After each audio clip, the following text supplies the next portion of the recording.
اور ہم باغی بھی ہیں. یعنی آپ بغاوتوں کے اور غداریوں کے مقدمے درج کروائیں جو پوری دنیا میں نہیں ہو رہے. اور جب ہم آپ کو یہ کہیں کہ کیا ہم باغی ہیں تو اس پہ بھی ہم باغی ہیں, اس پہ بھی ہم غدار ہیں. یعنی عجیب و غریب قسم کا کرائٹیریا بنایا ہوا ہے. آپ ہمارے لیے ہمارے ملک کی زمین کو تنگ کر دیں تو آپ محب وطن ہیں, اور ہم اپنی زمین پہ آزادی سے رہنے کا حق مانگیں تو ہم غدار ہیں, ہم باغی ہیں. آپ خدا نہ خواستہ کبھی ہار بھی جائیں تو آپ محب وطن ہیں, اور ہم آپ سے پوچھیں کہ حضور والا یہ کیا ہوا تھا تو ہم غدار ہیں, ہم باغی ہیں.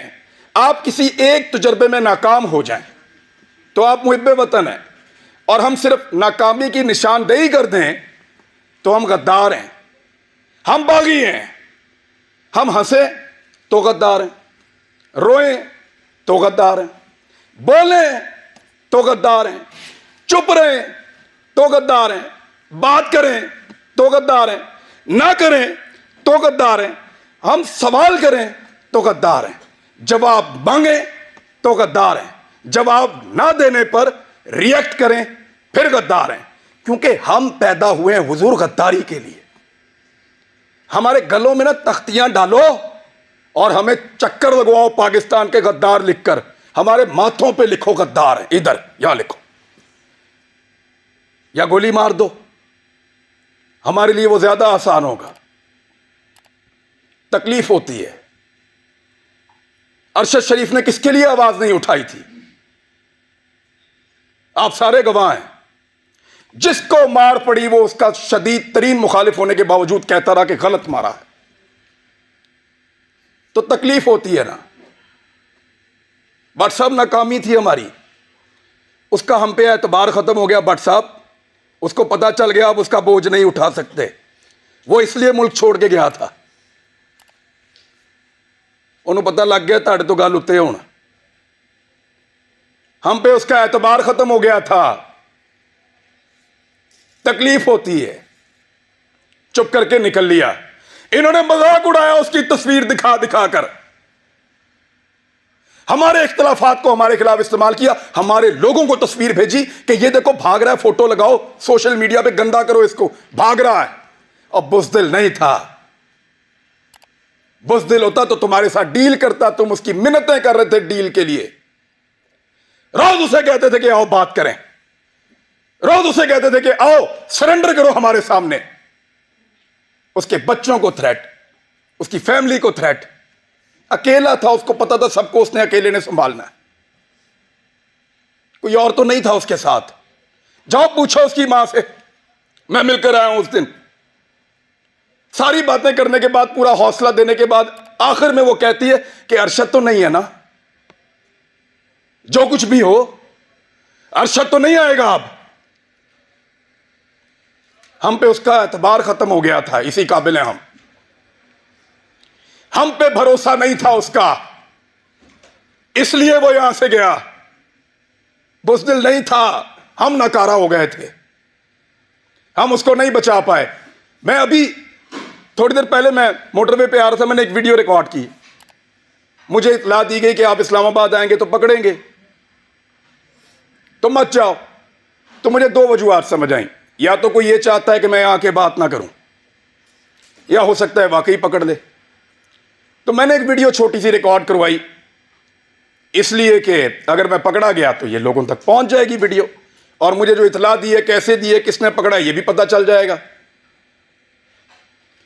میں نے اپنے بچوں سے بھی معافی مانگی. میں 1 سال میں ان کو کوئی کسی ایک موقع پر بھی جو میں ان کے ساتھ ٹائم گزارا کرتا تھا, مجھے وہ موقع ہی نہیں ملا. میں نے اسی ویڈیو میں ان سے معافی مانگی کہ بیٹا سوری بابا, پھر لیٹ ہو گئے ہیں, لیکن وعدہ آپ سے پورا کریں گے. لیکن آپ کو پتا میرے دماغ میں واحد چیز کیا چل رہی تھی؟ میرا بھی آپ سب سے اعتبار ختم ہو گیا. آخر میں میرے دماغ میں یہ آ رہا تھا کہ ارشد نہیں ہے, بولے گا کون؟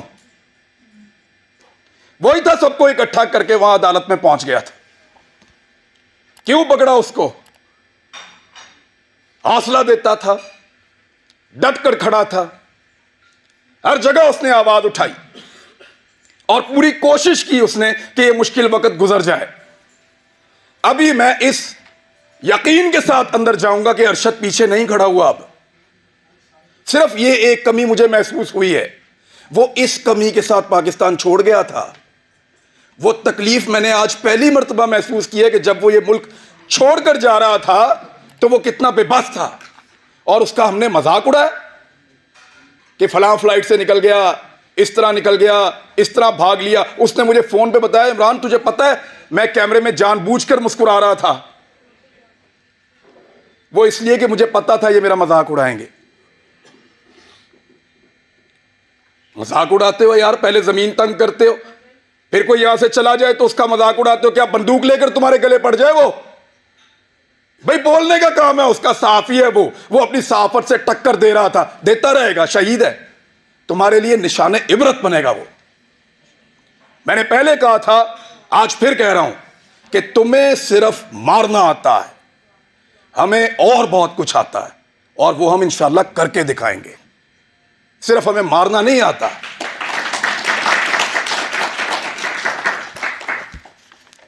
دبا دبا کے اور جس کو دبایا اسٹیبلشمنٹ نے دبایا.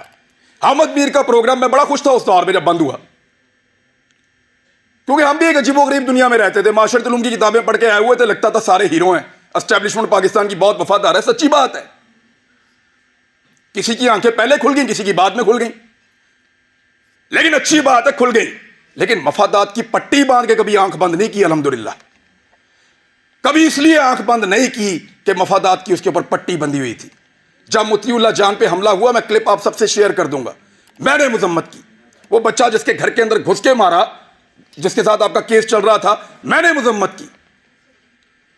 جب ابصار عالم پہ گولی چلی تب مذمت کی. سب ریکارڈ کے اوپر موجود ہے, حامد میر کے اوپر گولی چلی, مذمت کی. لیکن حامد میر نے اپنے منہ سے کہا تھا, میرے بھائی نے, کہ میرا پروگرام سیاست دانوں نے بند نہیں کیا. عمران خان کی کیا اوقات ہے, بند تو انہوں نے کیا ہے. اب بولتا ہے عمران خان سے بدلہ لوں گا. اپنے مخالف کو پہچانیے, پھر اکٹھے ہو جائیں تو شاید آپ کی جان چھوٹ جائے, ورنہ ایسے ہی اسی طرح ہمارا وقت گزرتا رہے گا. میں صرف اسٹیبلشمنٹ کو ایک بات کہنا چاہتا ہوں کہ حضور آپ کا مرتبہ, آپ کا رتبہ بہت بڑا ہے. یہ بہت چھوٹے چھوٹے کام ہیں جن میں آپ پڑے ہوئے ہیں. یہ چھوٹے چھوٹے کام ہمیں کرنے دیں. اعتبار کریں ہمارے اوپر کیڑے مکوڑوں پہ, ہم غداروں کو یہ ملک چلانے دو. آپ محب وطن ہیں, بہت بڑے لوگ ہیں, آپ بڑے بڑے کام کیا کریں. آپ کا رتبہ بہت بڑا ہے, بڑا مقدس کام ہے آپ کا, ہم اس کی قدر کرتے ہیں, یوں سلوٹ کرتے ہیں آپ کو, خوش ہوتے ہیں آپ کو دیکھ کر. لیکن یہ چھوٹے چھوٹے کام ہمارے لیے چھوڑ دیجئے, ہمارے لیول پہ مت گریے. آپ بیچ میں سے نکل جائیں نا تو ان سب مافیاز کو ہم سنبھال لیں گے, میڈیا والے. بس آپ کے خلاف بولنے کو جرت کی بات نہیں ہے, دل نہیں کرتا, خدا کی قسم دل نہیں کرتا, خدا کی قسم دل نہیں کرتا. ڈرتے ورتے نہیں ہیں, پتہ ہے آپ کو, بزدل نہیں ہیں ہم. کیا کرو گے, گولی مار دو گے, مار دو. ڈرتے نہیں ہیں تم سے پیار کرتے ہیں, تمہاری قدر کرتے ہیں. ڈرو اس دن سے جس دن ہمارے اندر سے یہ جذبہ ختم ہو جائے گا. ہم پیار کرنا چاہتے ہیں, قدر کرنا چاہتے ہیں. ہمیں مت دھکیلو, دیوار کے ساتھ مت لگاؤ, اور یہ ڈرامہ بند کرو.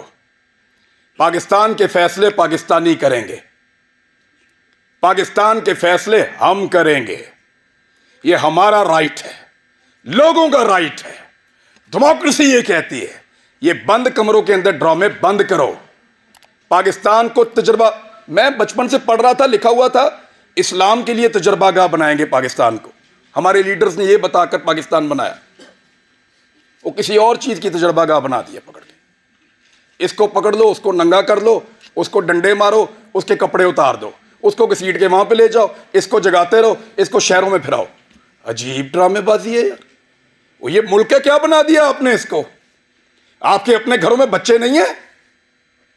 یعنی ہمیں ڈیوائیڈ کر کے ہم پہ رول کر رہا ہے. پہلے گورا کر رہا تھا, اب اسٹیبلشمنٹ کر رہی ہے. اس سے اگر نکلنا ہے نا تو ایک بار سوچنا پڑے گا. میں نے یہاں کسی کو تنقید کا نشانہ نہیں بنایا. میں نے صرف بتایا ہے کہ وہ کون ہے جو ہم سب کو ڈیمیج کر رہا ہے. اس موقع سے ہمیں فائدہ اٹھانا چاہیے. ہم سب کو ایک موقف بنانا چاہیے. ایک موقف کم سے کم اس بات کے اوپر کہ ایک کو مار پڑے گی تو سب کو مار پڑے گی. یہاں سے بھی شروع کر لو تو بہت ہے. باقی مرضی ہے, اگر ڈیوائیڈ اینڈ رول کرنا ہے تو پھر کرتے رہیے. اس گندے کھیل کا حصہ بننا ہے تو بنتے رہیے.